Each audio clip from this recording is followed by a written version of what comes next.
কৃষ্ণ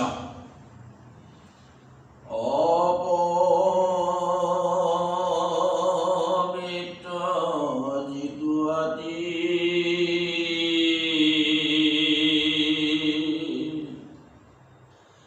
পবিত্ৰ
কৃপালু বান্ধৱ সমস্ত আই মাতৃ সমস্ত আমি ক্ৰমশঃ আগবঢ়াই অহা কৃষ্ণৰ গুণানুকীৰ্তন যথা সাধ্যে আপোনাসৱৰ শ্ৰী চৰণত আমি উৎসৰ্গ কৰিছোঁ। আমাৰ এই পৰ্যালোচনা হয়তো সম্পূৰ্ণ শুদ্ধ নহ'লেও আপোনাসৱৰ দাস বুলি আমাক কৃপা কৰিব, আপোনাসৱৰ উপদেশ, আপোনাসৱৰ আশীৰ্বাদ সেয়াই হ'ব আমাৰ নিৰ্মালী। আপোনাসৱক আমাৰ এটি কাতৰ অনুৰোধ, আপোনাসৱ যদি প্ৰথমবাৰ আমাৰ এই চেনেললৈ আহিছে তেন্তে আমাৰ এই চেনেলটো আপোনাসৱে ছাবস্ক্ৰাইব কৰিব, শ্বেয়াৰ কৰিব আৰু লাইক কৰিব। আমি আমাৰ আগৰ পৰ্যালোচনাত পঞ্চম বেদ খ্যাত পঞ্চম বেদত উল্লেখিত পঞ্চম বেদ মহাভাৰত শাস্ত্ৰভাগক যাক পঞ্চম বেদ আখ্যা দিয়া হৈছে, মহাভাৰতৰ এটি চমু কাহিনীৰে আমাৰ আজি পৰ্যালোচনা আগবঢ়াব খুজিছোঁ। আমাৰ আগৰ পৰ্যালোচনাত আপোনাসৱক আমি দান দিছিলোঁ। আমি আগৰ পৰ্যালোচনা আগবঢ়াইছিলোঁ এনেদৰে, পাণ্ডৱ সমস্ত যেতিয়া কল্যাণ বনলৈ গৈছিল, বনবাসত থকাৰ অৱস্থাত তেওঁলোকে নৈমিষাৰণ্য ত্যাগ কৰি তেওঁলোক কল্যাণ বনত গ'ল আৰু কল্যাণ বনত যেতিয়া তৃষ্ণাতুৰ হৈ তেওঁলোকে পানী বিচাৰিলে আৰু পানী বিচাৰি গৈ তেওঁলোক ক্ৰমান্বয়ে ভীম, অৰ্জুন, নকুল, সহদেৱ সকলো যেতিয়া অজগৰৰ গ্ৰাসত পৰিল, অৱশেষত ধৰ্মৰাজ যুধিষ্ঠিৰ সেই হ্ৰদলৈ গৈ পানী আনিব খোজোতেই অজগৰৰ প্ৰশ্নৰ সন্মুখীন হৈছিল আৰু সেই অজগৰ ধৰ্মৰাজ যুধিষ্ঠিৰৰ স্পৰ্শত তেওঁ যে মুক্তি পাব সেই কথা আমাৰ আগৰ পৰ্যালোচনাত আমি আগবঢ়াইছিলোঁ। আমি আজি আগবঢ়াব খুজিছোঁ যিজন ৰজা নহুষক ধৰ্মৰাজ যুধিষ্ঠিৰে স্পৰ্শ কৰিলে তেওঁ মুক্তি পাব, তেওঁনো কিয় অজগৰ হৈ এই কল্যাণ বনত পুষ্কৰণী হ্ৰদত কিয়নো তেওঁ থাকিবগৈ লগা হ'ল। আমি পঞ্চম বেদ খ্যাত মহাভাৰতৰ এটি চমু কাহিনীৰে আমি আগবাঢ়িব খুজিছোঁ। যি সময়ত দৈত্য সমস্তৰ অত্যাচাৰত দেৱতা সমস্ত ইন্দ্ৰকে আদি কৰি ইন্দ্ৰই স্বৰ্গবোৰ এৰি তেওঁ যেতিয়া গৈ পদ্মৰ মাজত যেতিয়া সহস্ৰ বছৰ তেওঁ লুকাই থাকিব লগা হ'ল, পদুমৰ নলাত গৈ তেওঁ লুকাই থাকিব লগা হ'ল দৈত্য সমস্তৰ অত্যাচাৰত। ইফালে স্বৰ্গ ৰাজ্য শূন্য। বৃহস্পতি গুৰুৱে দেৱতা সমস্তৰ এই দুখ দেখি, যিহেতু ইন্দ্ৰ স্বৰ্গ ৰাজ্যত নাই, ইন্দ্ৰ অবিহনে যিহেতু স্বৰ্গ শূন্য হৈ আছে, গতিকে বৃহস্পতি গুৰুৱে দেৱতা সমস্তৰ দুখ দেখি দেৱতা সমস্তৰ লগত তেওঁলোকৰ গুৰু বৃহস্পতি আলোচনা কৰিলে যে আমি সপ্তম স্বৰ্গৰ পৰা নহুষক আনি এই ইন্দ্ৰৰ আসনত আমি বহোৱাম। আৰু কথামতে এই কাম, যিহেতু বৃহস্পতি গুৰুৱে দেৱতা সমস্তৰ লগত আলোচনা কৰিলে আৰু দেৱতা সমস্তই হয় ভৰ দিলে, সকলোৱে গৈ সেই সপ্তম স্বৰ্গত নহুষৰ ওচৰ পালে। নহুষক গৈ সকলোৱে খাটনি ধৰিলে যে তুমি যিহেতু আমাৰ স্বৰ্গ ৰাজ্য খালী হৈ আছে, তুমি সেই স্বৰ্গত গৈ ইন্দ্ৰৰ আসন অলংকৃত কৰিব লাগে। তেতিয়া নহুষে কৈছিল যে মই স্বৰ্গ ৰাজ্যলৈ যাব পাৰিম, কিন্তু মোৰ এটা চৰ্ত আছে। চৰ্তটো হ'ল যে ইন্দ্ৰৰ পত্নী শচীয়ে মোক বৰণ কৰিব লাগিব। আৰু নহুষৰ এই কথা শুনি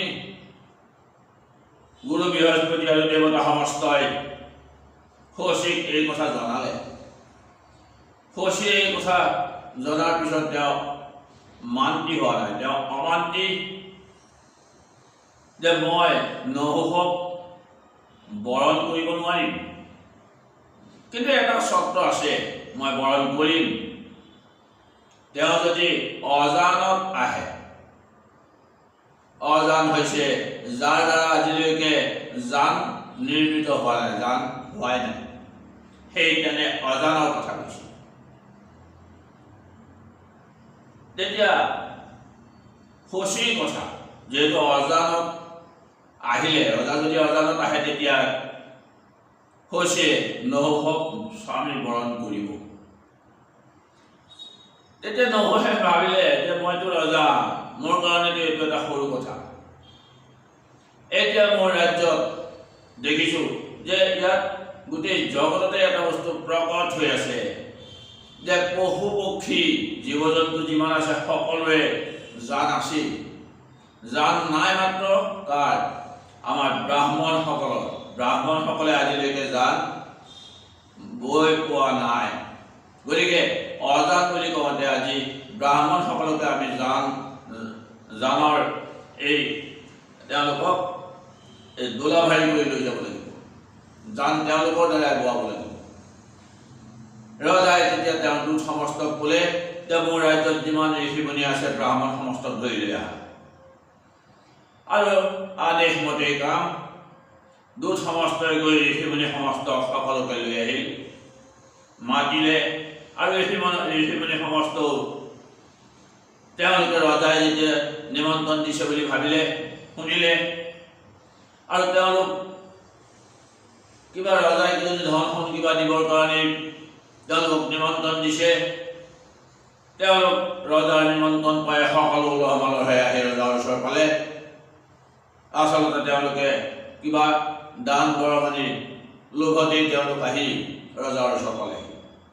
কিন্তু ৰজাৰ ওচৰ পোৱাৰ পাছত কি হৈছে, ৰজাই তেওঁলোকক কৈছে, তেওঁলোকক এখন দোলা বনাই থৈছে, ব্ৰাহ্মণ সমস্তক কৈছে যে তোমালোকে এই দোলাখন লোৱা, আৰু মই এই দোলাত উঠি স্বৰ্গ ৰাজ্য ইন্দ্ৰৰ ৰাজ্যলৈ মই যাম। তেতিয়া ব্ৰাহ্মণ সমস্ত কিন্তু কোনো কাৰণতে মান্তি হোৱা নাই। ৰজাৰ কথা যেতিয়া তেওঁলোকে মানা নাই, দূত সমস্তক কৈছে এওঁলোকক জবৰদস্তি হ'লেও, এওঁলোকক নাগতি কৰি হ'লেও এওঁলোকৰ দ্বাৰাই দোলা বোৱাবই লাগিব। আৰু দূত সমস্তই ব্ৰাহ্মণ সমস্তক ধৰি আনি দোলাত জুতি দিলে, আৰু সেই দোলাত নহুষ ৰজা আহি উঠিল। নহুষ ৰজা যেতিয়া উঠিছে, ব্ৰাহ্মণ সমস্তক যেতিয়া দোলাত জুতি দিলে, তেতিয়া ব্ৰাহ্মণ সমস্তই তেওঁক নিছে। কিন্তু ব্ৰাহ্মণ সমস্তইতো প্ৰথমে অমান্তি হৈছে যে আমিতো কোনো কাৰণতে এয়া কাম কৰি পোৱা নাই আৰু এতিয়াও নোৱাৰিম। কান্ধত যেতিয়া দোলা লৈ গৈছে তেওঁলোকৰ যি কষ্ট হৈছে সেয়া বৰ্ণনাৰ অতীত। গতিকে এই দোলা লৈ গৈ থাকোঁতে এনেকুৱা কষ্ট পাইছে, এটা সময়ত ব্ৰাহ্মণ সমাজৰ দোলা নমাই থলে। নমাই থৈ কৈছে যে এই ৰজা ইমান ওজন, ইমান গধুৰ, আমি দোলা বৈ নিব নোৱাৰিম। আৰু ইমান গধুৰ ৰজা, ইমান অহংকাৰী ৰজা, তেওঁক আমি কেনেকৈ দোলাব? তেওঁ যিহেতু নামানে, তেওঁৰ কথা মতে যদি আমি যাবই লাগে, তেন্তে আমি দোলা নমালোঁ। আৰু ৰজাই যিহেতু আমাক জবৰদস্তি লৈ আহিছে, তেওঁৰ কথা আমি মানিবই লাগিব। তেন্তে আমি অভিশাপ দিছোঁ যে তেওঁ অজগৰ হ'ব। যেতিয়া ঋষি সমস্তই এই অভিশাপ প্ৰদান কৰিলে, তেতিয়া নহুষ ৰজা অতি কাতৰ হৈ ঋষি সমস্তৰ চৰণত দণ্ডতে পৰি তেওঁ প্ৰাৰ্থনা জনালে যে হে ঋষি সমস্ত, আপোনাসৱে মোক যি অভিশাপ দিলে, মই এই অভিশাপৰ পৰা কেনেকৈ মুক্ত পাম? ৰজাৰ প্ৰাৰ্থনাত ঋষি সমস্ত সন্তুষ্ট হ'ল। আৰু তেতিয়া ভিগুকে আদি কৰি ঋষি সমস্তই তেওঁক ক'লে, তেওঁক এই উপদেশ প্ৰদান কৰিলে যে তোমাক আমি যি অভিশাপ দিলোঁ, ইয়াক আৰু খণ্ডন কৰাৰ উপায় নাই। মাত্ৰ এটা উপায় আছে যে যিহেতু তোমাক আমি অভিশাপ দিলোঁ, তুমি গৈ পুষ্কৰিণী হ্ৰদত কল্যাণ বনত তুমি থাকিব লাগিব। তুমি যোৱা, তুমি সেই হ্ৰদত তুমি অজগৰ হৈ থাকা, সহস্ৰ বছৰ তুমি তাত থাকিব লাগিব। আৰু সহস্ৰ বছৰৰ পিছত পাণ্ডৱসকল যেতিয়া বনলৈ আহিব, পাণ্ডৱসকলে যেতিয়া পানী বিচাৰি সেই হ্ৰদলৈ যাব, পাণ্ডৱসকলৰ লগত, পঞ্চ পাণ্ডৱৰ লগত তোমাৰ দৰ্শন হ'ব। আৰু পঞ্চ পাণ্ডৱৰ জ্যেষ্ঠ ভাতৃ ধৰ্মৰাজ যুধিষ্ঠিৰৰ স্পৰ্শত তোমাৰ মুক্তি হ'ব। এই কথা ঋষি সমস্তই যেতিয়া তেওঁলোকক, ঋষি সমস্তই যেতিয়া ৰজা নহুষক এই উপায় প্ৰদান কৰিলে, মুক্তিৰ উপায়ো প্ৰদান কৰিলে, তেতিয়াই সপ্তম স্বৰ্গৰ পৰা ৰজা নহুষ পৃথিৱীত পৰিল। আৰু পৃথিৱীত পৰি তেওঁ পুষ্কৰিণী হ্ৰদলৈ তেওঁ অজগৰ হৈ ঢাপলি মেলিলে। আৰু সেই পুষ্কৰিণী হ্ৰদত তেওঁ সহস্ৰ বছৰ অজগৰ হৈ থাকিল। সহস্ৰ বছৰৰ অন্তত যেতিয়া পাণ্ডৱসকল সেই কল্যাণ বনত প্ৰৱেশ কৰিলে, পাণ্ডৱসকলক সেই চাৰিটা প্ৰশ্ন, সেই চাৰিটা প্ৰশ্ন কিন্তু ঋষিমুনিসকলেই এওঁলোকক, নহুষক ঋষিমুনিসকলে সেই চাৰিটা প্ৰশ্নৰ কথা কৈ পঠাইছে। আৰু সেই চাৰিটা প্ৰশ্নৰ উত্তৰ যিজনে দিব তেওঁৱেই হ'ব ধৰ্মৰাজ যুধিষ্ঠিৰ। আৰু তেওঁৰ স্পৰ্শ পালেই অজগৰৰ মুক্তি হ'ব। সেই মুক্তিৰ উপায় যিহেতু ভিগুকে আদি ঋষি সমস্তই প্ৰদান কৰিলে, আৰু আহি তেওঁলোক এই চাৰিটা শ্লোক লৈ নহুষ ৰজা সেই পুষ্কৰিণী হ্ৰদত তেওঁ পৰি থাকিল সহস্ৰ বছৰ। সহস্ৰ বছৰৰ পাছত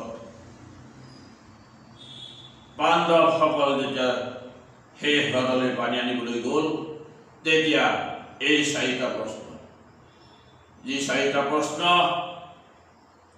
যে প্ৰথম সুধিছে যে সবাতোকৈ বহল কোন, আৰু সবাতোকৈ উচ্চতা কোন, সবাতোকৈ বেগী কোন, সবাতোকৈ শ্ৰেষ্ঠ কোন। গতিকে এই চাৰিটা প্ৰশ্ন, সবাতোকৈ বহল, সবাতোকৈ ওখ, সবাতোকৈ বেগী আৰু সবাতোকৈ শ্ৰেষ্ঠ। গতিকে এই চাৰিটা প্ৰশ্নৰ উত্তৰ যিহেতু ধৰ্মৰাজৰ পৰা পাইছিল, আৰু তেতিয়াই তেওঁৰ মুক্তি হৈছিল। আৰু মুক্তি পাই তেওঁ সপ্তম স্বৰ্গৰ পৰা ৰথ গৈ উপস্থিত হৈছিল। আৰু সেই ৰথত উঠি তেওঁ আকৌ সপ্তম স্বৰ্গলৈ গতি কৰিলে।